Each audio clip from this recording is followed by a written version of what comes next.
Thank you. It's wonderful to be with you, Alicia. All right. Now, Professor, this morning's quake is the 12th since the most destructive one in Tulbagh in the Western Cape in 1969. How would you describe the growing seismic action in South Africa? Well, firstly, I don't think it's growing. I think there have been a couple of big events recently that have caught the public attention. But in fact, earthquakes have been taken place long before 1969, and they occur from time to place in a region like South Africa. There have been big events in the past, and there will be similar events in the future. All right. Now, Professor, you have right in front of you a pattern of how all the earthquakes have been occurring since 1969. Is it a certain pattern, would you say? Well, in South Africa, we've got two real kinds of earthquakes. The one, we have those earthquakes that are associated with our mining, because we've created over the last century large openings underground, and the earth wants to close these openings up. So the earth creaks and cracks, and every now and again it releases energy in quite a strong earthquake, such as that one that happened on the 5th of August near Klerksdorp, and the one that happened this morning. But then also from time to time you get natural tectonic earthquakes that are just driven by the deformations of the Earth's crust by natural forces, such as the one in Tulbagh in the Cape in 1969, and those also will happen from time to time. And they're more or less randomly distributed in time, but every now and again you have a cluster, just like as if you're playing dice, and every now and again you'll get maybe 2 sixes in a row. It's just part of the random nature of nature. Of the earthquakes. Now, early this month, Professor, geophysicists warned the South Africans that the aftershocks of the Orkney quake could follow soon. Is it okay for us to assume that those are the aftershocks?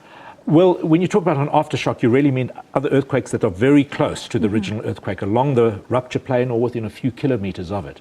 And now whenever you have a big earthquake, you do have a sequence of aftershocks in that area as the earth settles down again. And certainly some happened after that event. The biggest was a magnitude 3.8. And I spoke to my colleagues at the Council for Geoscience today, and they said it's pretty much subsiding, the number of earthquakes there, and falling back towards background level. But aftershocks are a normal phenomenon after you have a big shock, as the earth just settles back. It comes hand in hand. Now, Professor, let's look at the epicenter where it started at Orange Farm. Any scientific reason for it starting in an area that is not known for mining, unlike the previous one in Orkney? Now, when you look where this Orange Farm comes from, it comes from the US Geological Survey's determination. And the USGS, they've got a global network of seismometers, and they make very quick determinations. And so, but they're not very accurate. They do in this case, for example, the closest seismic station that they used was in Botswana, in Lobotsi, and they also used one in Boshof in the Free State and Tsumeb in Namibia. And as later on, the Council for Geoscience, they used our national network, and they came up with a better location, which I'm sure is a better one, which puts it more towards Western area and Carltonville. So I think we need to get the more accurate location, which was determined subsequently with more data, and we'll see that it in fact happened in an area where there is and has been extensive mining. All right. Now, Professor, from a scientific point of view, is it even remotely possible to have early signs or warning signs for a tremor or an earthquake? Well, all over the world, and also here in South Africa, we've been doing a lot of research to see if we can come up with what we call forerunners or precursors.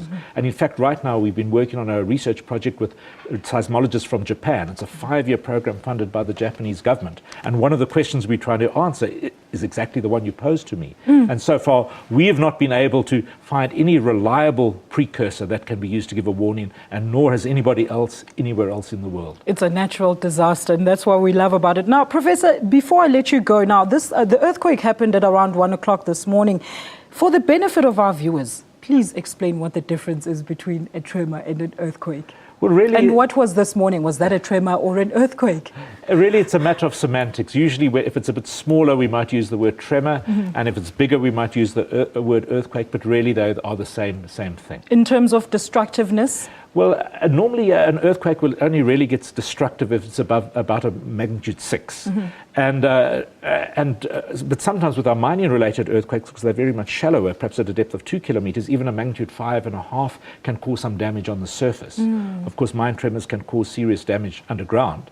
But normally you wouldn't use the word tremor for a destructive event. You'd use the word earthquake if you have got damage and buildings that have fallen over. All right, Professor, thank you so much for your time.